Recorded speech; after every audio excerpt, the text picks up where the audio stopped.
Those who are meant for us will stay, and those who are not meant for us will go. And so I greet our family in our Facebook community that is joining us this morning. Welcome to the Monterey Center for Spiritual Living. And our theme for the month of February is Living Everyday Wonder, the Inner Life. We're taking this opportunity now to turn our attention inward and focus on who we are as expressions of the divine. And before I get into the talk, I want to acknowledge our fabulous service team that stepped in last week in my absence and stepped up to the plate. And a special acknowledgement to Bobby, to Reverend Cindy, to Denise, to Connie, and to our guest speaker, Amber, for just stepping up to the plate and doing an outstanding job. Thank you very much for your attention to detail and the love that is expressing in this community at all times. You know, we come into this experience dressed in a body, and we have a personality. And that personality is one example of who we are, and yet we are much more than that. We're divine beings that have come into this experience to work on our consciousness, to remember who we truly are, and to gain what is necessary to remind us at all times that we are an essential being. The suit, this body suit that we wear, is just a reminder that this is the vehicle or the vessel that we need to complete the process of this particular journey for the purpose of our transformation. The month of February is the annual celebration of Black History Month, Black History Awareness, the contributions of Black Indigenous people of color to our country. And I remind us that the bodysuit that we come in is unique and is different. And Dr. Holmes reminds us in the textbook that unity is expressed in multiplicity. And I'm not going to spend a lot of time this month talking about Black history. I invite you to read my article that is in the newsletter.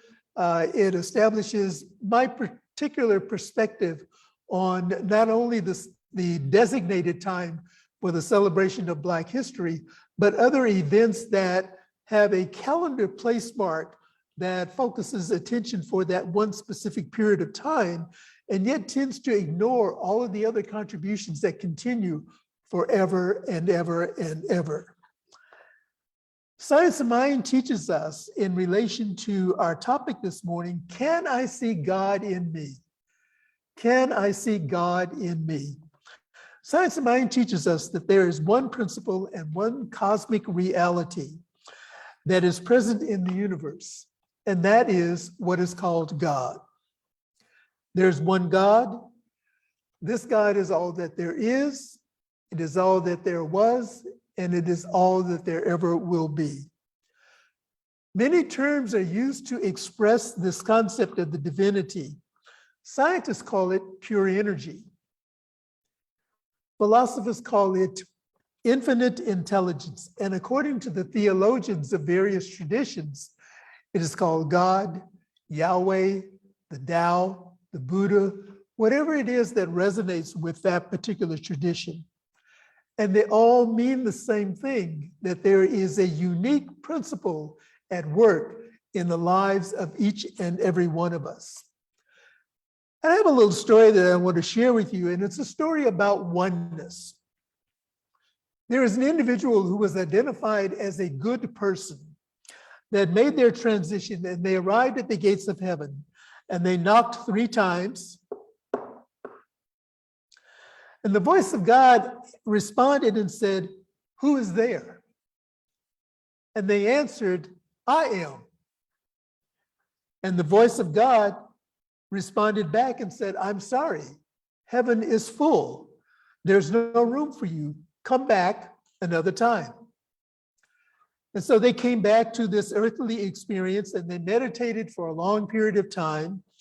And on this answer that they had received from God, And when they felt they were ready, they returned to the gates of heaven. And again, they knocked 3 times. And the voice of God responded and said, "Who's there?" And the answer was, "I am." And the same voice of God responded to them and said, "I'm sorry, there is no room for you in here. Go back and return again."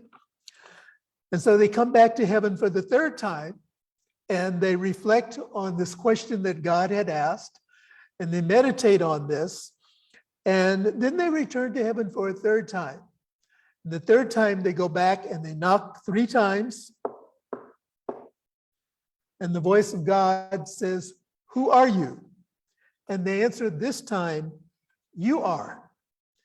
The gates of heaven open up and they come in, and God responds, "There is no room for you." And no, God responded, "There's no room for me and someone else. There's no room for me and someone else." And so this is our reminder that we're all unique expressions of the one, that we came from the one and we return to the one. And I share the following illustrations to highlight this question: how can I see God in me? First of all, we recognize and remember that God is all that there is. There's that within us that is the ultimate reality. Life is in all, and love is through all. We say in our Science of Mind tradition that this energy, this unique expression of God, operates through love and law. Love is what propels the law into motion. The law just says yes to whatever the request is, whatever the demand is made. However, it is love. It is that compassion. It is the passion. It is a feeling tone behind the request that actually propels the law into motion. And so walking the spiritual path, which is often described as the path of love, our self-esteem will blossom beyond our wildest dreams when we remember that we are propelled into action and that we are expressions of love and law. This is a reminder to treat ourselves well, because this is our innate and our true nature, to treat ourselves well. And one example of treating ourselves well is to stop the self-criticism, to stop the self-judgment, and watch the transformation that takes place before our eyes.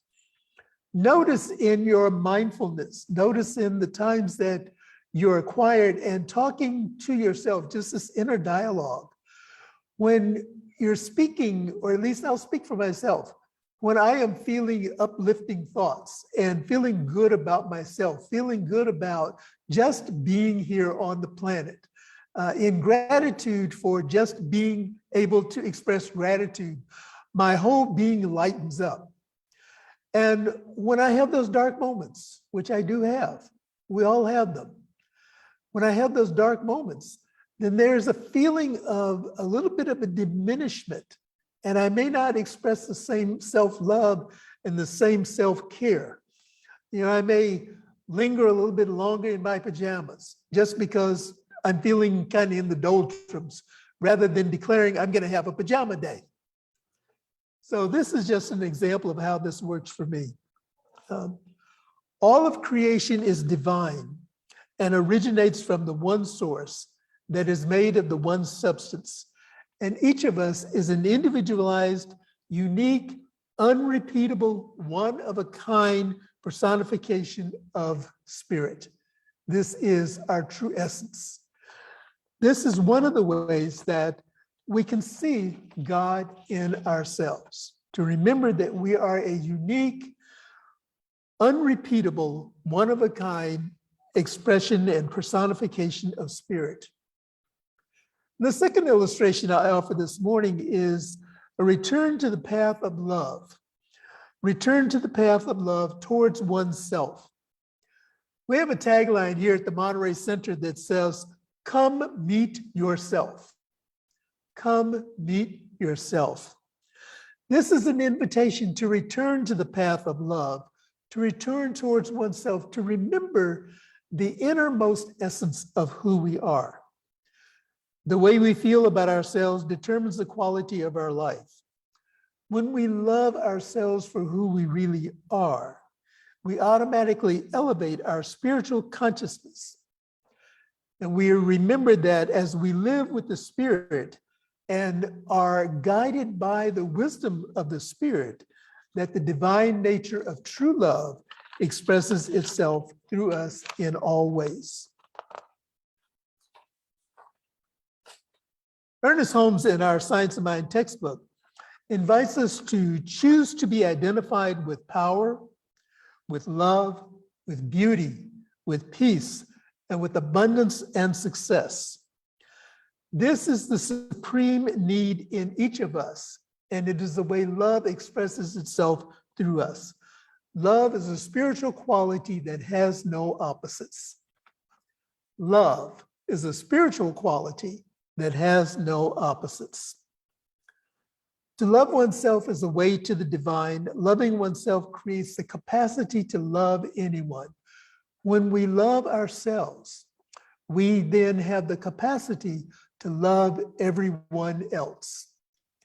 And it's love for the sake of recognizing their unique, one-of-a-kind, unrepeatable expression of life that is showing up.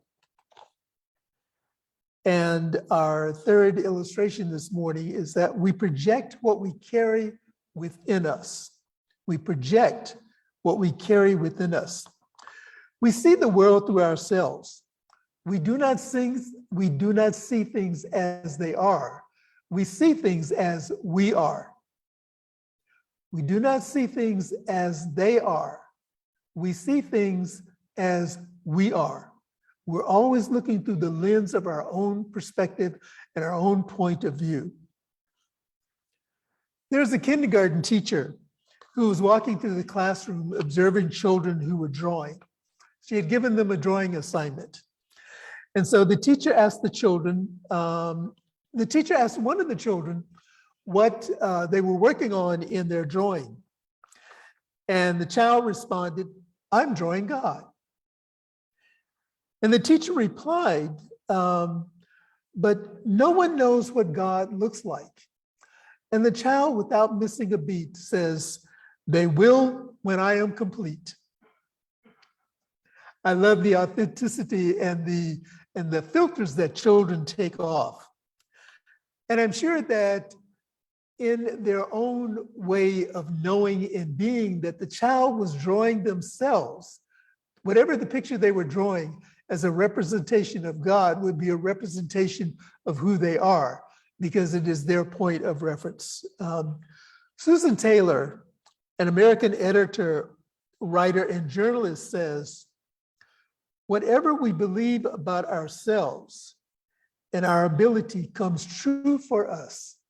Whatever we believe about ourselves and about our ability comes true for us."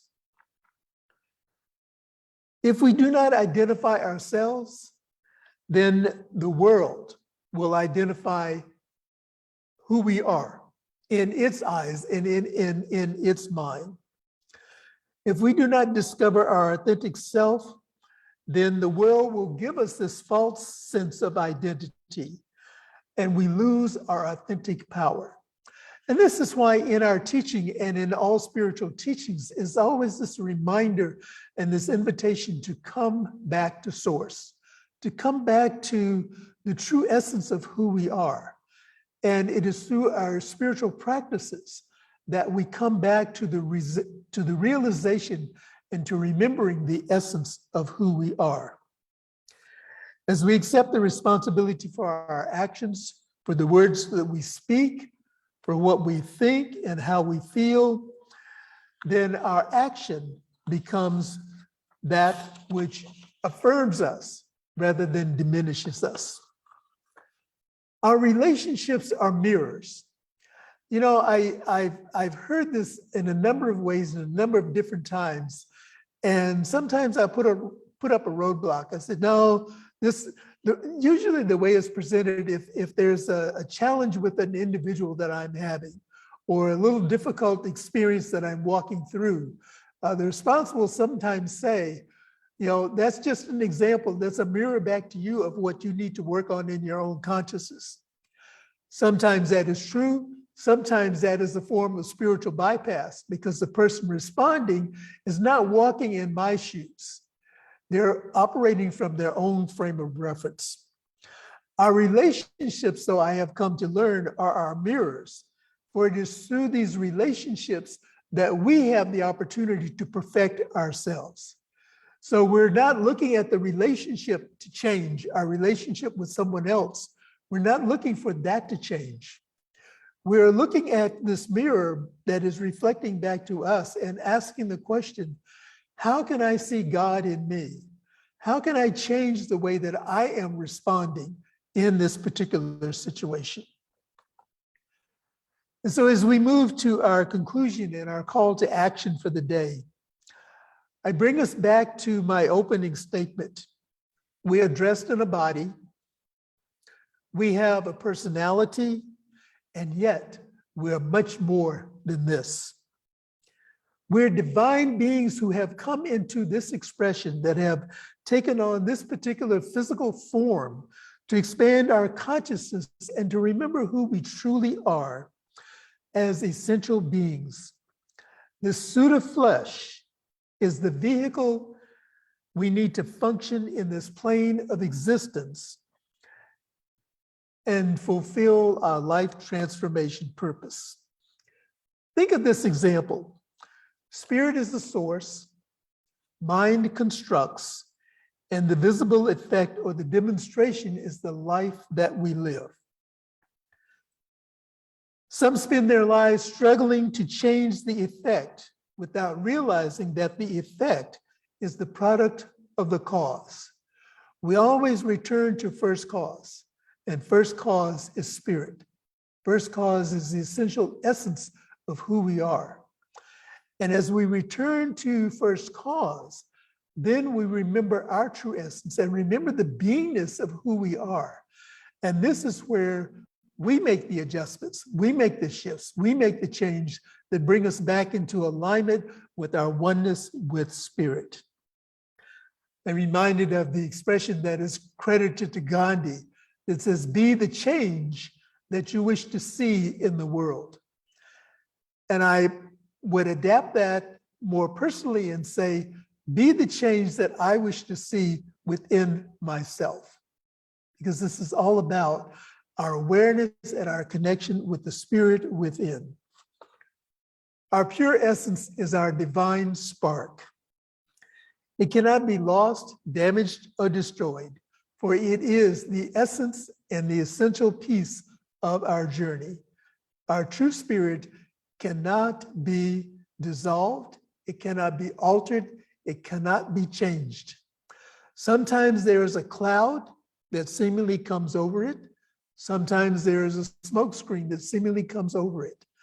And each time we feel that shadow, if you will, that is coming close to us, embrace the shadow. Don't reject it, don't turn it away. Embrace the shadow, because that is our invitation to come back to this place of oneness and to ask of the shadow, what are you inviting me to see that I'm not willing to see? What are you inviting me to listen to that I'm not willing to hear? And yet be open and be willing to hear what the Spirit is bringing to us, remembering that nothing can damage or destroy our eternal journey as a oneness, as the expression of the oneness of God.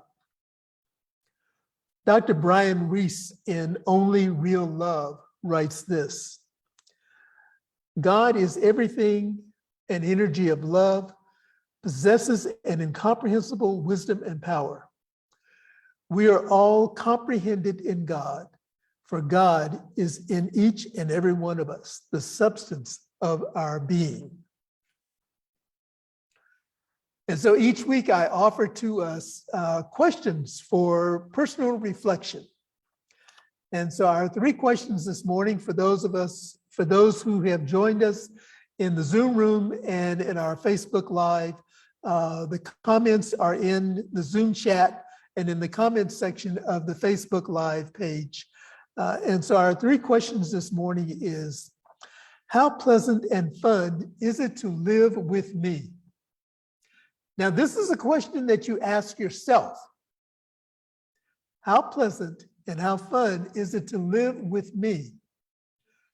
And once you have the answer, and if you're courageous enough and you're willing to hear the response that comes back, you might ask another one who is close to you, is it pleasant and fun to live with me? Is it pleasant and fun to be around with me? But first of all, be anchored and be secure in your answer for yourself before you go and ask someone else, if you choose to. And our second question is, do I consider myself an emotionally mature person? Do I consider myself an emotionally mature person? And I see someone has dropped in a response in the chat to the first question, most of the time. It's pleasant and fun to live with me most of the time. Thank you for that. And then our third question for reflection is, if I have a problem, do I focus on the problem or do I look for a solution? Again, it's all about where we focus our attention. If I have a problem, do I focus my attention on the problem or do I look for a solution? And oftentimes, the solution is in the problem itself. So there's a little bit of a riddle to this question. It's like asking a question and recognizing that the answer is within the question. And our affirmation for the week is, the spirit within me is God. The spirit is perfect. And so I invite us to say this together. I will say it and invite you to respond. The spirit within me is God. The spirit within me is God. That spirit is perfect. And so in this awareness that the Spirit of God within me is perfect and that I am perfect, let us pray together. Recognizing this one eternal source, this one eternal power and presence, this all-prevailing presence for good, knowing that life is eternal and that this life that is given to me is a life of joy. It is a life of love. It is a life of passion and compassion. It is a life of believing in the true essence of who I am. Because I know and I affirm that I am one with this creative intelligence. And as I affirm this for myself, I affirm it for each person that is a part of this particular broadcast that is going out into the ethers right here and right now. And we are much more. We're much more than this, because as individualized expressions of pure spirit, we live a limitless and abundant life. And so I speak my word of gratitude for our time together, for this celebration, for this particular point in time, knowing that it is not limited to just now. It is happening in the eternal moment of now, and yet it extends beyond this moment into the ethers of eternity. And as we step into this awareness of our unique, one-of-a-kind, unrepeatable expression as a divine person, a divine experience of the source, I know that everything continues to unfold in divine, right, and perfect order. There is an order in the universe. And as I step into this order and declare that it is my life, I know that everything unfolds for me and for everyone that is involved for their highest and best good. And I offer this to us as we lift up our concerns and our prayers and our love for those who are close to us, recognizing that whatever the experience is that the individual is going through, it is for their own soul to work out. in this physical, in this flesh vessel that they have come into this experience. And so while we may desire a specific outcome, that may not be the outcome for their soul to express. And so we lift them into the highest light of love, recognizing that the highest and best is always revealing itself for their life and for the lives of everyone that is concerned. I speak my word of gratitude and thanksgiving this morning for places where individuals are gathering in the name of love, however it is that they identify this name, knowing that there are many paths, and that somewhere along the paths, we may intersect with one another. We may walk the path together. We may take different branches along the path. And yet all of these lead back to the source of love, the source of light, the source of life, and the source of absolutely all that there is.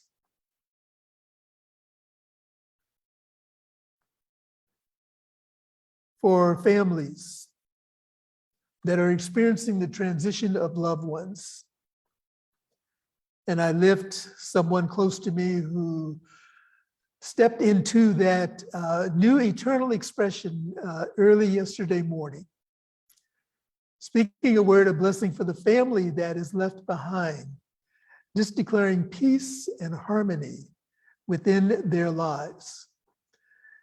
And I declare this for everyone who is experiencing the transition of a loved one who has left this physical plane, and other transition experiences that are occurring in life. Transition from one form of housing to another, transition from one aspect of right livelihood to another, whether it be an invitation to step out into becoming an entrepreneur, to exploring something new and exciting and vibrant, shifting to a new employment situation, knowing that the right and perfect outcome is always there, it is always provided. Giving thanks for this and so much more, I release this word, I release this talk, I release this time into the essence and the activity of the law, knowing that love propels the law into motion, and the law says yes to whatever is placed in its demand. And so in gratitude for this, I release it back into the law, knowing that it is done and that it is done well. I give thanks, allowing it to be, and so it is. And I offer this reminder to our local family and to our Facebook family to reach out to our ecclesiastical team, reach out to the ministers and practitioners here at the Monterey Center with your prayer request.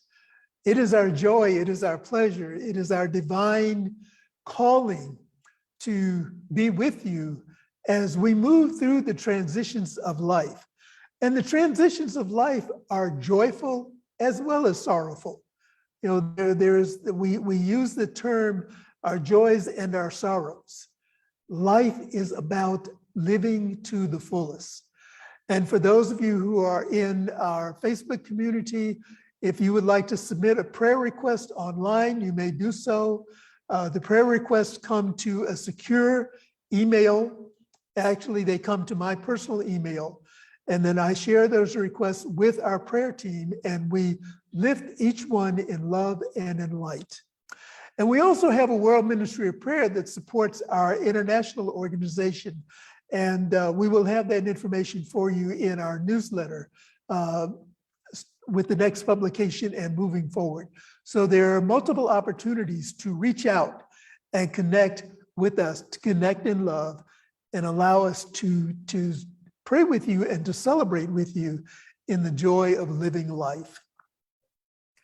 And now it is our opportunity to participate in our gracious giving, in the sharing of our abundance. And I continually express gratitude to our entire community for the way that you lovingly support our spiritual center. And let us say together now our affirmation of abundance. I recognize the presence of God within as the source of my abundance.